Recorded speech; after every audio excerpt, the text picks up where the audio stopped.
Il y a un témoignage que j'ai écouté sur France Culture hier qui m'a profondément émue.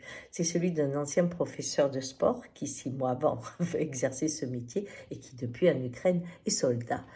Qu'est-ce qu'il dit? Il dit qu'il est insensible aujourd'hui aux immeubles qui sont démolis, aux cadavres qu'il voit devant lui, à son père qui vient de mourir. Et que ce qui l'effraie le plus, c'est l'insensibilité qui s'est installée chez lui.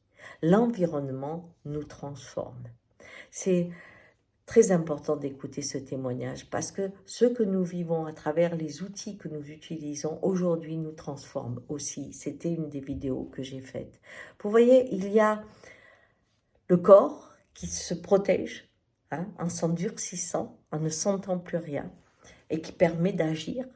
Et puis, il y a des fois des enfermements qui sont liés juste à l'histoire et qui empêchent d'accéder à un autre possible. Par exemple, pour les femmes, on se dit, oh là là, elles sont plus nombreuses que les hommes, comment c'est possible qu'on puisse les enfermer comme des moutons dans certains pays et un peu partout dans le monde aujourd'hui? Bien, il y a par exemple une phrase dans le dernier livre de Virginie Despentes qui fait réfléchir. Elle dit, j'ai réalisé que je n'avais jamais rencontré un mec qui dise, ma femme est en zonzon, traduction prison, je vais la voir tous les mois. Là, essayez de trouver un film, une image. Vous avez une prison, moi j'en ai une à Évreux quand je vais à Paris, où il y a toujours un groupe de femmes qui attendent de rentrer pour aller voir les hommes.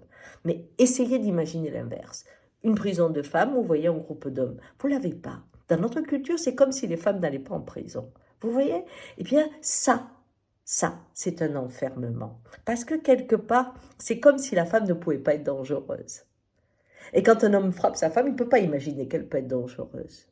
Parce qu'il y a un environnement, ce coup-ci, imaginaire, qui a mis un enfermement et une limite. C'est pour ça que réunir aujourd'hui l'ensemble de notre être, l'esprit, le cœur, l'âme et le corps, est le seul moyen de pouvoir avoir la conscience. Et quand cet homme dit « j'ai conscience que je me suis fermé, endurci », c'est ça qui le sauvera, parce qu'il en a conscience.